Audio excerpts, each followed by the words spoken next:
introduce our next speaker, Ashwat Narayanan. When we first sat down and talked about this summit, and this is before even Kia or Max came on board, it was Rachel and I chatting about what we were going to do. The very first conversation was, well, if we're going to have people come and speak, who are you thinking? And the very first name out of my mouth was, I want 1,000 Friends of Wisconsin. We have to have them. And we have to have them because they've done revolutionary things. So many times when projects are proposed, we show up at these meetings to speak about them, and we're absolutely impotent to do anything about them. The engineers show up, they have their black box model that spits out, we need this huge thing built. It doesn't make any sense to us, and we can't really refute it. We try to dig into it, but it's mysterious down to 3 decimal points, so it's taken seriously by people in making decisions.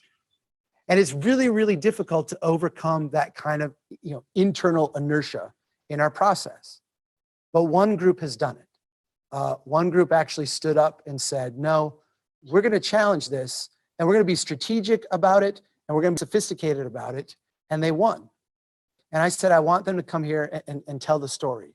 Not only about that, but about all the other things that they're doing that are quite remarkable. So Ashwat, he's a director of transportation policy at 1,000 Friends.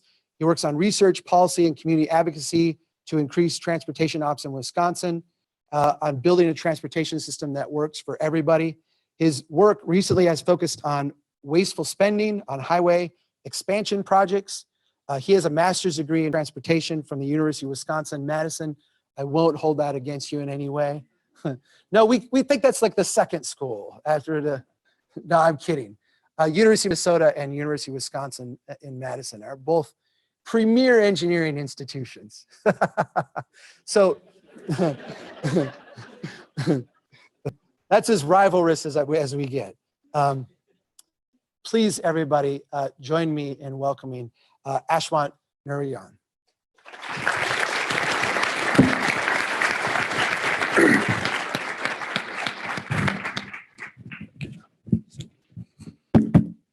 Can everybody hear me at the back of the room?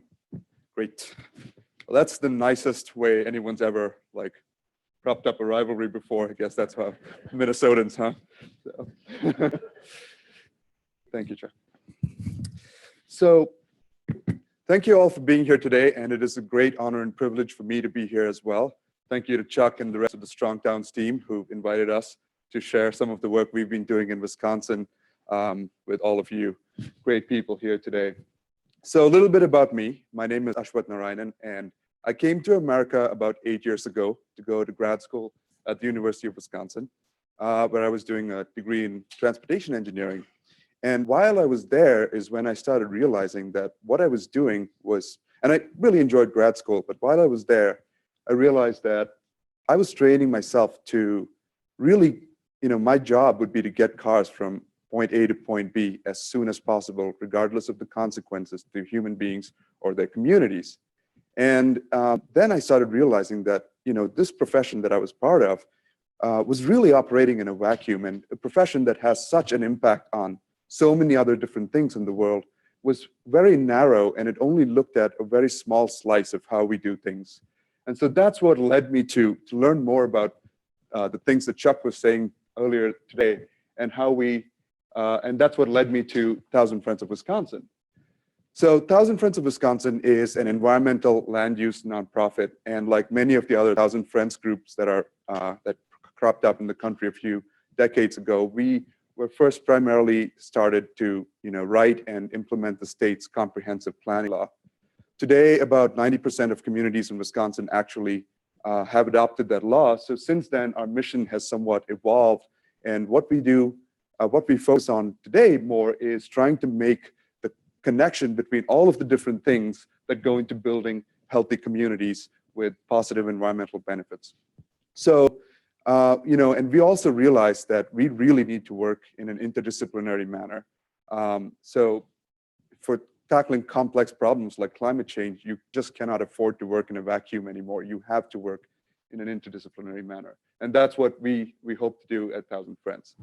So now moving on to our story about what we're doing in Wisconsin around new highway construction, maybe can I just get a show of hands? How many of you are in a state where there is a cash crunch for funding transportation and people are talking about raising the gas tax and finding new revenues?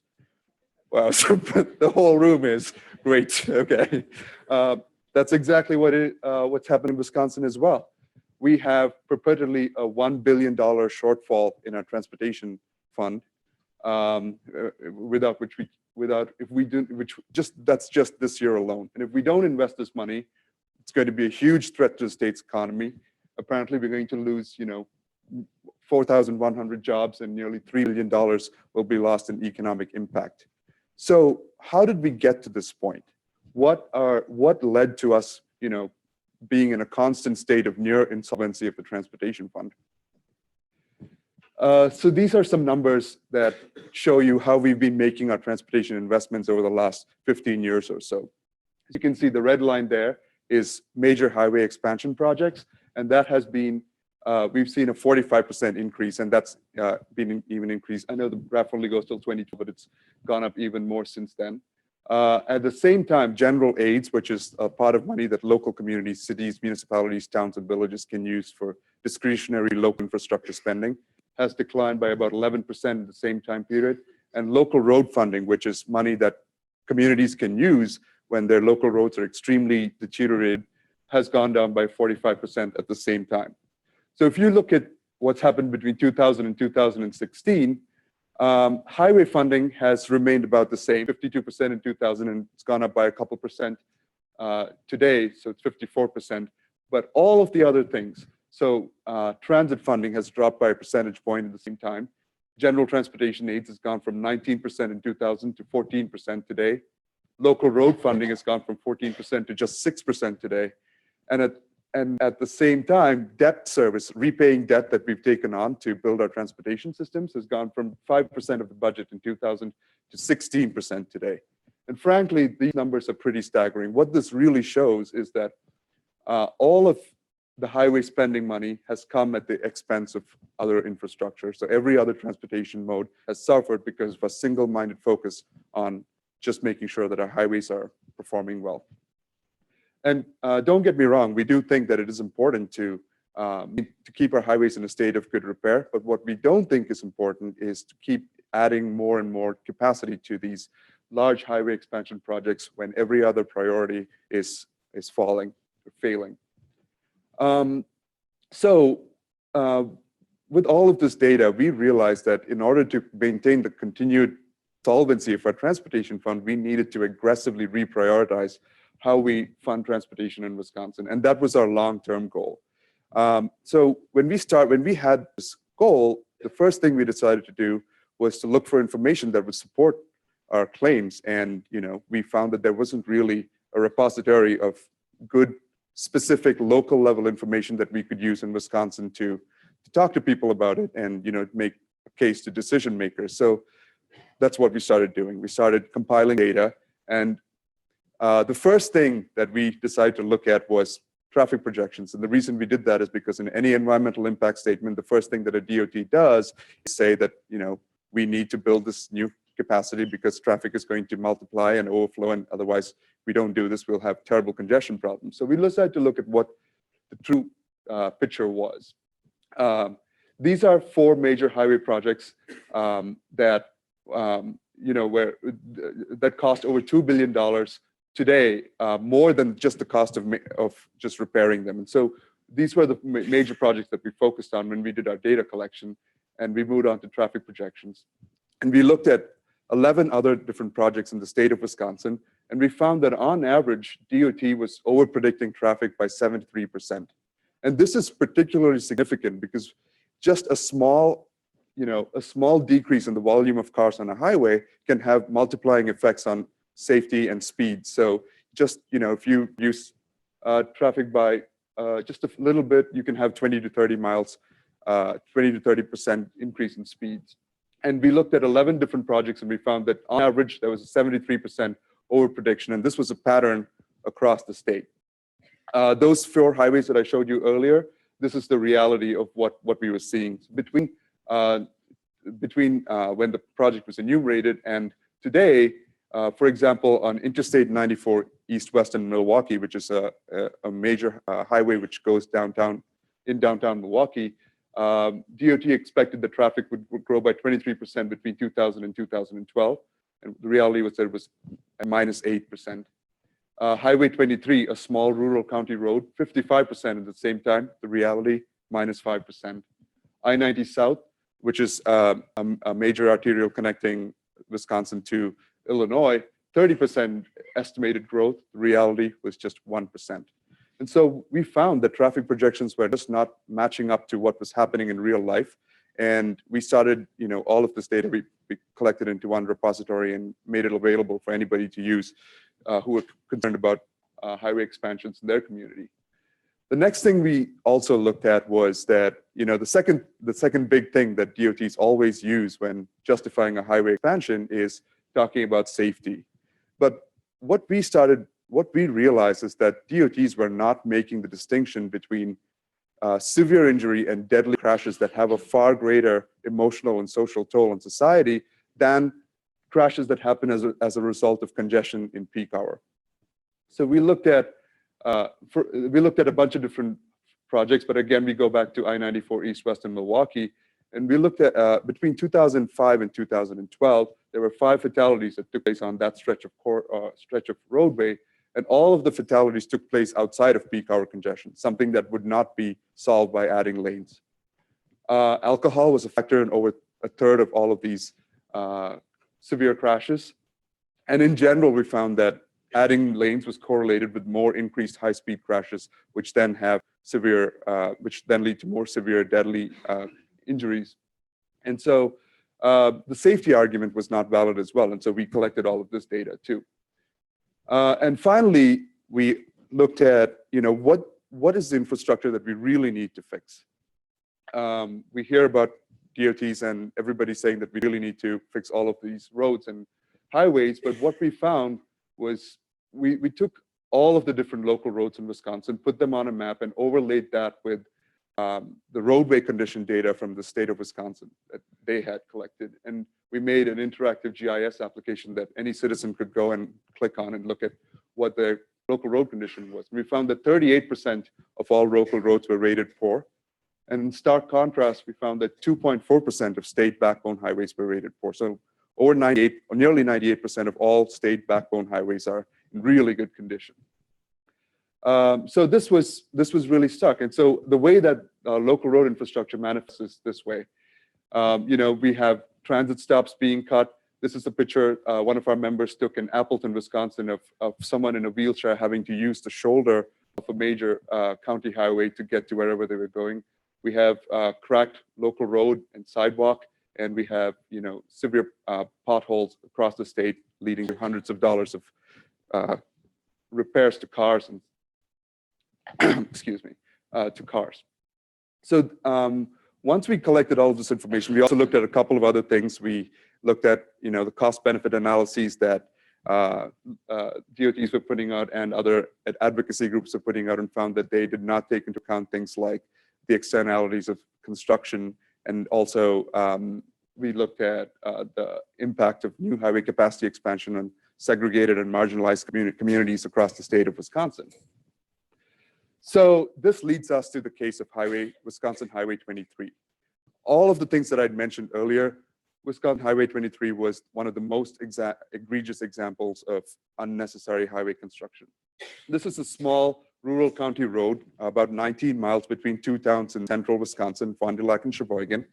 And DOT wanted to expand this from 2 lanes to 4 lanes because of severe congestion problems, apparently, and also safety issues. When we looked at the data, this highway just popped up on the list of enumerated projects, all of a sudden, and was brought to our attention by one of our members. And we found that the Department of Administration in Wisconsin actually downgraded the number of people who would be living on that corridor by 2040 by 2/3. But somehow traffic projections on that highway did not change. We looked at the safety data and we found that the road was actually safer than similar county roads. And then we looked at alternative selection. The only thing that DOT looked at was adding new lanes to the highway to solve the problems that they claimed were happening. So what we did was we filed a lawsuit in federal court, and the lawsuit went on for about 2 years. We had a lot of back and forth with the DOT. They actually had to go back, make revised traffic projections, and come back. But ultimately what happened was we won the lawsuit. Federal judge found that DOT were in fact in violation of the National Environmental Protection Act and removed any federal funding available for the project. And so why this was really significant was it was the first time that any outside group was really able to see what happens within the black box of DOTs, really how the sausage was made, as it were. And what we found was very clearly that there was a preordained conclusion, which was highway capacity expansion, and almost all of the data in the EIS was just manipulated to fit that final conclusion. And this was evident from the emails. This was evident from just all of the different documents that were a back and forth between lawmakers and decision makers. And we realized that this was a pattern that was happening around the state. Almost every new highway capacity expansion was being justified on these dubious bases. So what we did was then call for a moratorium on new highway spending across the state until we can figure out what the hell was happening, like Donald Trump says. And we also called for an audit of the state highway, State Department of Transportation programs. And lawmakers actually listened to us, and they did authorize an audit of the state highway program, which then started happening. So once we got all of this information, and as the Highway 23 case showed, we decided to build a coherent message. So the first thing we wanted to get to people and communities and lawmakers was that unnecessary highway expansion is coming at the cost of local communities. Everybody pays the gas tax at the pump, but not all of that money is coming back to everybody's community. Instead, it's going to wasteful highway expansion that may or may not be used in the future. We needed to fix what we have first instead of expanding what we don't need. And then because of all of the talk about raising the gas tax and bringing in new fees into the system, we said, let's not do that until we can actually figure out how to reprioritize the spending to ensure the long-term solvency of the transportation fund. So once we had this message, we needed to take this message to communities across Wisconsin. And here's where our partners and our allies really stepped up. And three groups I should mention are WISPERG, the Wisconsin Public Interest Research Group, the John Muir chapter of the local Sierra Club, and Wisdom, an interfaith group of community organizers who went to all of these different communities in Wisconsin and started building deep relationships and taking this message to people across the state. And what ended up happening was we had 15 community forums across the state of Wisconsin where we brought together community members, decision makers, transit agency leaders, and we got everybody in the same room just to talk about all of the issues that they were facing, either due to a lack of transportation options or how they were dependent on specific transportation systems, and just sharing their vision for a more modern, efficient, and reliable transportation system in Wisconsin. This was in Appleton, Wisconsin. That's the mayor there, and that's somebody from the local MPO. That's the transit agency, and we had a really good conversation about how valuable the Fox City transit system was to people in the state. And we had a couple of elected officials there. One person actually introduced himself as someone who was running against the established congressperson there. So it was a little bit, but then it also showed how all these different perspectives were in the same room at the same time. This is in Waukesha, Wisconsin, which was pretty significant for us because this is a pretty wealthy white Republican suburb, and people are aging. A lot of people came from this place to talk about how important a good transportation system in their communities was, and it was an eye opener for us to see how many different diverse communities we could actually reach. This is in Wausau. This image is particularly powerful, I think, because it really makes the connection between how people use public transit to maintain their quality of lives. For example, someone says they use it to go to social outings, and someone says they need it to use for dental appointments. And so I think lawmakers were really, impressed by how people were connecting the dots between a good, efficient transportation system and living a good life. And so all of these different community forums, we had about 15 forums across the state, and we finally culminated with a large summit in Milwaukee, which we called Arrive Together. We had US DOD Director of Civil Rights, Leslie Prohl, be the keynote speaker, and she spent a lot of time listening to the concerns of so many different people from across the state. We had over 400 people who talked about, everything from how they wanted trains in their backyard to I think this man was particularly angry that a bus did not stop while he was waiting at his stop. And it was a really, really rich conversation. We had workshops and all of these different perspectives on what to do to build a really good, efficient transportation system in the state of Wisconsin. This is what we ended up with. All of these different groups were really instrumental in organizing, turning out people, and this has led to a really strong, mobilized coalition who can now be counted on to make their voices heard to lawmakers and to other decision makers about the need for a really strong, modern 21st century transportation system in Wisconsin. So as I mentioned earlier, there was, we called for an audit of the Legislative Audit Bureau. We worked closely with them. We raised all of our concerns. We brought people to Legislative Audit Bureau hearings. And earlier this year in January is when the Audit Bureau findings were released. And they were pretty striking. So this is what they found. The $2.7 billion here were the cost estimates of 16 major highway projects that DOT estimated at the time of enumeration. This was the final cost estimate, $5.8 billion compared to $2.7 billion. That was $3.1 billion that taxpayers had no idea they were on the hook for. And why was this happening? Because we were not taking into account inflation while making our original cost estimates. So it almost seems like we were lowballing these costs. We were lowballing these the cost of these projects in order to get them in the pipeline. And once a project's in the pipeline, it's very hard to stop. They did confirm the traffic projection assumptions that we raised earlier. They found that DOT was not making any real effort to document their traffic projection assumptions, and that the recommendation was that they should start doing so in the future. They found that the DOT was running roughshod over most community input. So if they had a public forum or if there was a public information session, all that data was supposed to be rolled into what was called a community input score, and that community input score was supposed to be used in transportation decision making, but it wasn't being done. So even if a community really hated a project and did not want it going through their fields or their houses, those concerns were just pretty much disregarded. And finally, there were a series of performance measures in Wisconsin DOT's internal guidelines that were supposed to make sure that there was accountability and there was transparency, and those measures were not being followed either. So these were the really striking, these were some of the most striking things about the Audit Bureau findings. And along with all of our community outreach and the work that we'd done earlier, the Audit Bureau findings really put us over the top in terms of how many people were talking about transportation in the state of Wisconsin. And the level of engagement was really unprecedented. No one had been talking about transportation the way that Wisconsin was over the last couple of months.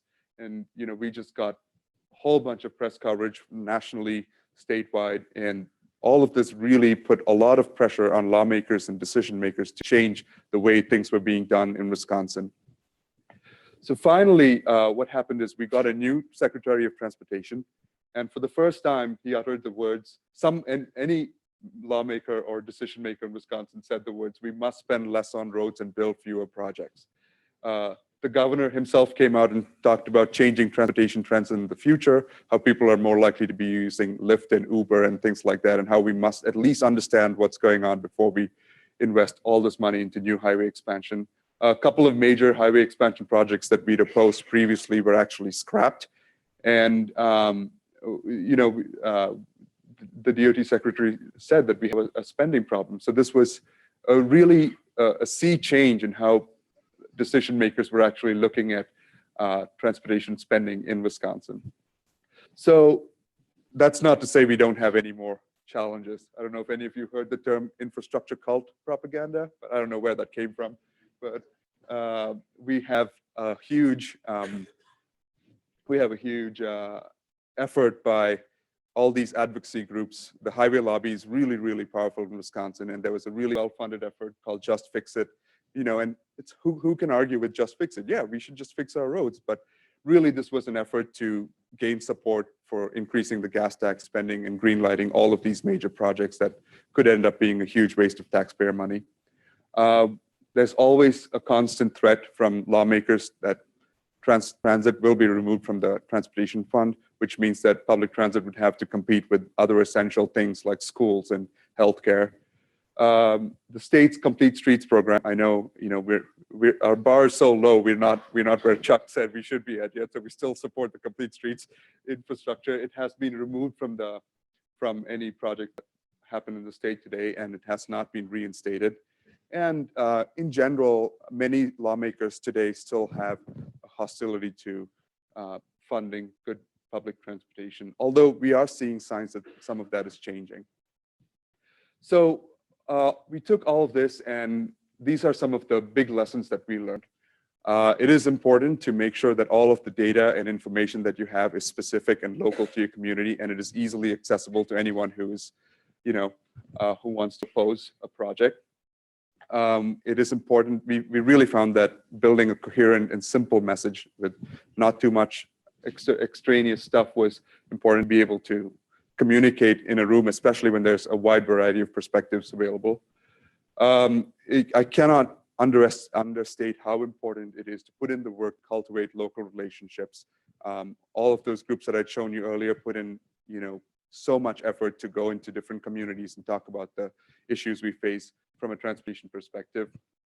And we need to take ideology out of transportation. There is no Republican and Democrat in transportation. It's just common sense. We need to be able to, and I was constantly surprised at how much people from both sides of the aisle were willing to listen to our message and respond to our message. And finally, it's important that we found that the most effective way to get our message across was by getting a wide range of people to talk about their dependence on good transportation systems. And we found that just us saying it, or any of the other groups I mentioned saying it, it's just not as effective as having someone who is really dependent on good transportation talk about it, lawmakers. So all of the, I think that's the end of my presentation, and all of the data I've shown is on our website at 1kfriends.org, so you can go there and find it. And I'm happy to take any questions. Yes, sir.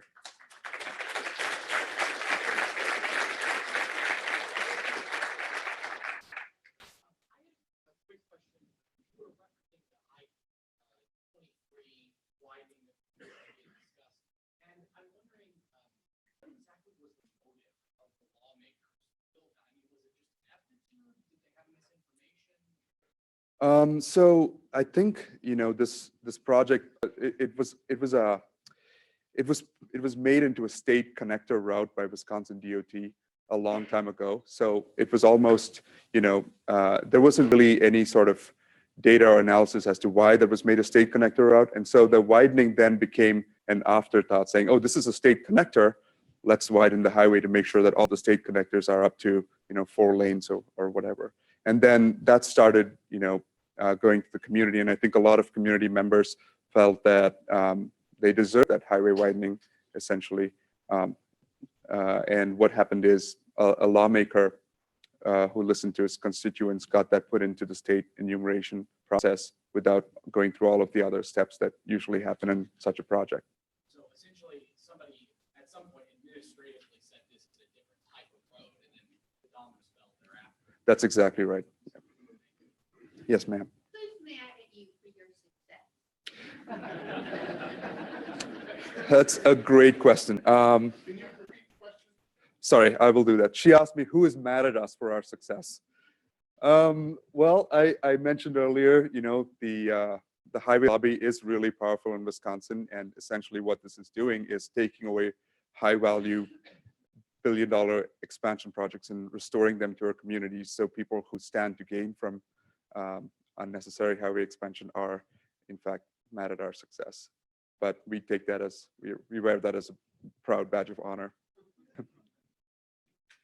Yes, Jeff. I wanted to ask a question. You were going through, you had that list of all the organizations that you were working with. And I know in other states, so like Minnesota, a lot of those organizations wind up being the ones like promoting, along with the unions and the contractors and the highway builders, an increase in the gas tax. Yeah.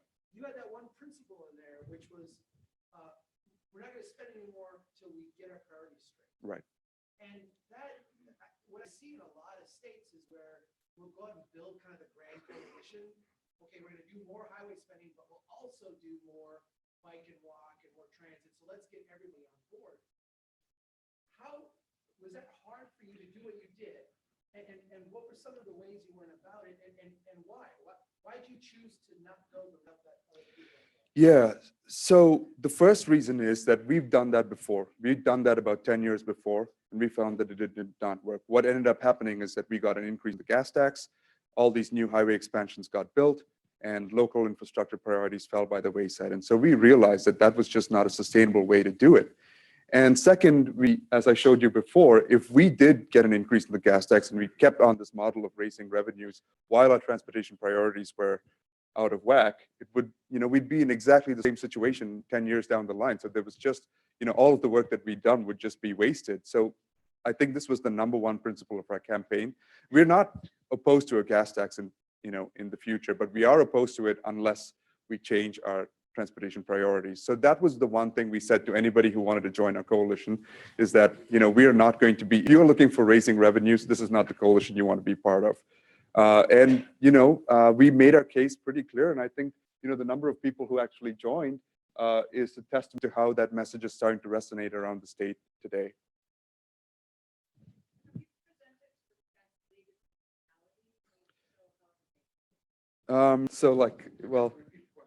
Sorry. Have you presented to the state Wisconsin League of Municipalities, and how have they taken it? We do think that we have a pretty good relationship with the league, but communities around the state are so shortchanged by how much money they just don't have any money to do any sort of repair. So even a small increase in revenues will go a long way. $200,000 for a village could repave a whole front section of a road. So I don't take issue with people who don't want to join our coalition because of our principle of not raising the gas tax. So the league, while we do talk to them, they're not part of this coalition, but we hope that they will be in the future. Yes, sir. On the state question, there about fix it, there was removing the complete streets. What was the rationale for that? So the question was what was the rationale for removing the complete streets program from the DOT statutes? And the answer is that 4 years ago, when there was a cash crunch, as there is always, people were looking for all these different ways to save money. And I think the low-hanging fruit was things like transit and complete streets. Really, DOT estimated that it would only save about $2 million, but it was a line item veto that the governor actually did on the transportation budget. Yes, sir.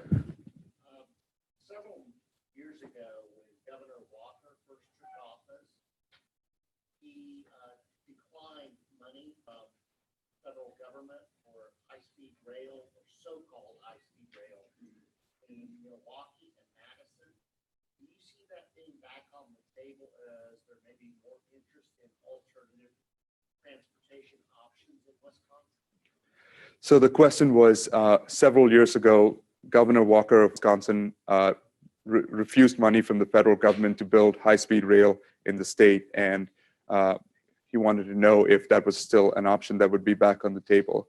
I don't know if that specific line is going to be built anytime in the near future, but we are seeing a lot of interest and enthusiasm amongst lawmakers to fund things like the existing Hiawatha line. There's more and more money being put into it. People are making it clear that this this train service is really important to them. And our governor himself has said that he's willing to put more money into keeping that line. So I hope that this is a first step towards things like more transportation options. And it might not happen in the next 2 years, but it could happen in the next 10 years.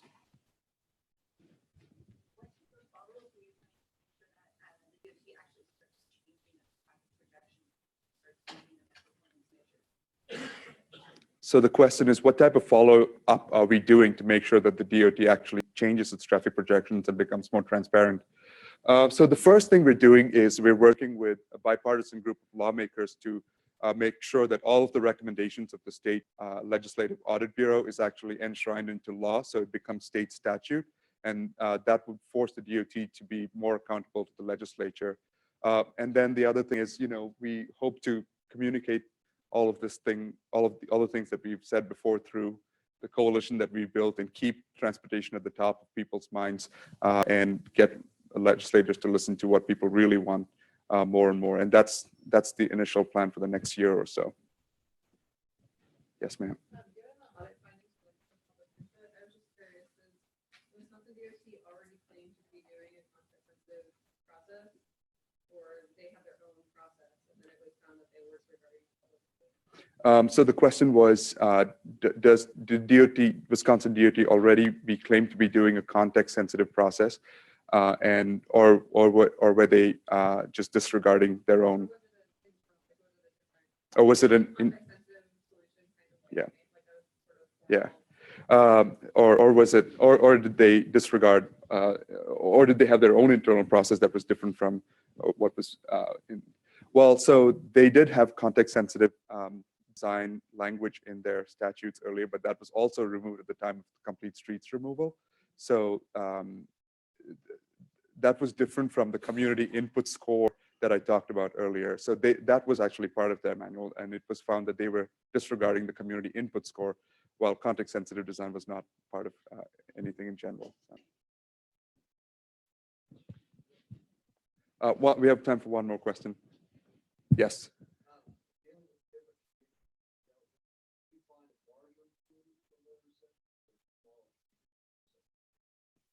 The question was, with dealing with the different communities, did we find that larger communities were more receptive or smaller communities were more receptive? And I mean, the two big communities we have in Wisconsin are Madison and in Milwaukee, and these are places who had historical, they've had coal transportation coalitions for a long time, and so they've always been involved to a certain level, and our message was always well received. But we were really surprised at how much small communities responded to our message this time around. Like the pictures I showed you of Waukesha and Wausau, these are really small communities, and we were just surprised by it. We had 60 to 70 people show up on a Thursday night for a community forum, which was unheard of. And we really started feeling that we need to do more outreach to outside of the big cities in Wisconsin and go to people in the hinterland and smaller communities.